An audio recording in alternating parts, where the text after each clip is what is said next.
నమస్తే, నేను మీ doctor Saritha. Previous వీడియోస్లో మనం పీసీఓడి, పీసీఓఎస్ అంటే ఏంటి, ఎలా నిర్ధారించుకోవాలి, దానివల్ల వచ్చే ఇబ్బందులు ఏంటో తెలుసుకున్నాం కదా. ఈ వీడియోలో మనం పీసీఓడి ఆర్ పీసీఓఎస్ని ఎలా మేనేజ్ చేసుకోవాలి, అంటే దానివల్ల వచ్చే ఇబ్బందుల్ని ఎలా నివారించుకోవాలి, ఎలా పరిష్కరించుకోవాలో తెలుసుకుందాం. ముఖ్యంగా మొదటిది డైట్. అంటే మనం తీసుకునే ఆహారంలో తక్కువ క్యాలరీస్, తక్కువ కార్బోహైడ్రేట్స్, ఎక్కువ ఫైబర్ ఉండేటట్టుగా చూసుకోవాలి. అంటే పండ్లు, ఆకుకూరలు, కూరగాయలు, లీన్ మీట్ ఎక్కువగా తీసుకోవాలి. మరియు కలరీస్ ఎక్కువగా ఉండే junk food like pizza, burger, noodles లాంటివి తగ్గించుకోవాల్సి ఉంటుంది.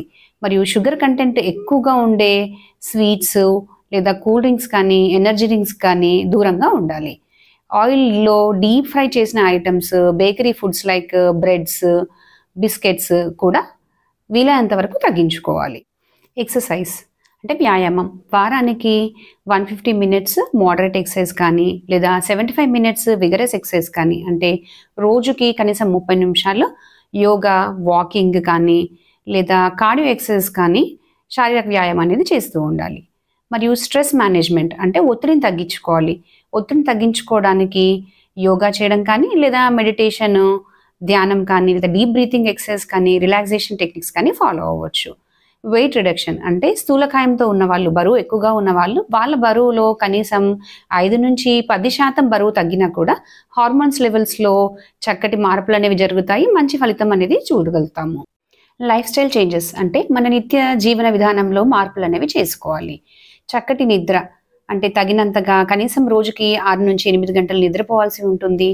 మరియు అవాయిడ్ స్మోకింగ్ అండ్ ఆల్కహాల్ అంటే ధూమపానం చేయడం కానీ, మద్యం సేవించడం కానీ, ఇలాంటి అలవాట్లకి దూరంగా ఉండాలి. మెడికల్ అడ్వైస్ అంటే క్రమం తప్పకుండా డాక్టర్ గారిని సంప్రదించి అవసరమైన చికిత్స అనేది తీసుకోవాల్సి ఉంటుంది.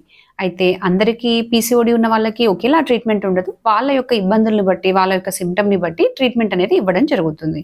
కొంతమందికి ఒబిసిటీ అంటే స్థూలకాయం, బరువు ఎక్కువగా ఉన్న వాళ్ళకి diet, exercise, life style changes చెప్పడం జరుగుతుంది.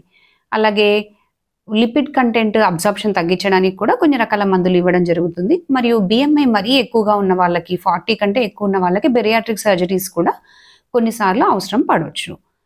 అలాగే హిర్సిటిజం అంటే మేల్ హార్మోన్ లెవెల్స్ ఎక్కువగా ఉండడము, అన్వాంటెడ్ హెయిర్ గ్రోత్ ఉండడము, పింపుల్స్ ఎక్కువగా రావడము, ఇలాంటి వాళ్ళకి ఆండ్రోజన్ లెవెల్స్ తగ్గించే మందులు ఇవ్వడం కానీ, లేదా అన్వాంటెడ్ హెయిర్ కోసము లేజర్ ట్రీట్మెంట్ కానీ, ఎలక్ట్రాలసిస్ కానీ, వ్యాక్సింగ్, షేవింగ్ లాంటి పద్ధతులను కూడా పాటించవచ్చు. మెన్స్ట్రువల్ డిస్ఫంక్షన్ అంటే ఇర్రెగ్యులర్ పీరియడ్స్ ఉన్నవాళ్ళు, అంటే నెలసరి సరిగ్గా రాని వాళ్ళకి కూడా డిఫరెంట్గా ఉంటుంది ట్రీట్మెంట్. ఎవరైతే యంగ్ ఏజ్లో ఉన్నారు, లేదా ఫ్యామిలీ కంప్లీట్ అయిపోయింది, అప్పుడే ప్రెగ్నెన్సీ కోసం ప్లాన్ లేదు అనుకునే వాళ్ళకైతే కనుక oral contraceptive pills, combined oral contraceptive pills అంటే ఈస్ట్రోజన్, ప్రొజెస్ట్రాన్ ఉండే హార్మోనల్ పిల్స్ కానీ, లేదా ప్రొజెస్ట్రాన్ పిల్స్ కానీ, లేదంటే లివినార్జెస్ట్రాల్ ఐయుసిడి అంటాం, అంటే హార్మోన్ రిలీజ్ చేసే ఇంట్రాయూట్రైన్ కాంట్రసెప్టివ్ డివైజెస్ కూడా వాడచ్చు. ఎవరైతే ప్రెగ్నెన్సీ కోసం ప్లాన్ చేసుకుంటున్నారో వాళ్ళకి, ఈ పీసీఓడి ఉన్న వాళ్ళకి ఎగ్ రిలీజ్ అవ్వడంలో కాస్త ఇబ్బంది అనేది ఉంటుంది. అలాంటి వాళ్ళకు ఓవ్యులేషన్ ఇండక్షన్ ఏజెంట్స్ అంటే వాళ్ళకి అండం తయారవ్వటానికి కొన్ని రకాల టాబ్లెట్స్ కానీ, ఇంజెక్షన్స్ కానీ ఇవ్వడం జరుగుతుంది.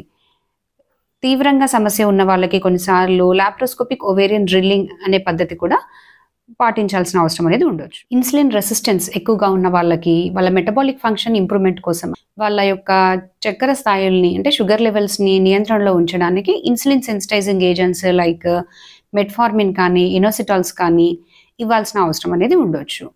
మరియు కొంతమందికి కొలెస్ట్రాల్ లెవెల్స్ ఎక్కువగా ఉన్న వాళ్ళకి స్టాటిన్స్ లాంటి మందులు కానీ, ఇంకొంతమందికి లైక్ విటమిన్ డి లేదా మిథైల్ ఫోలేట్ సప్లిమెంటేషన్ కానీ, కార్టికోస్టెరాయిడ్ సప్లిమెంటేషన్ కానీ డాక్టర్ సలహా మేరకి వాడుకోవాల్సిన అవసరం అనేది ఉండొచ్చు.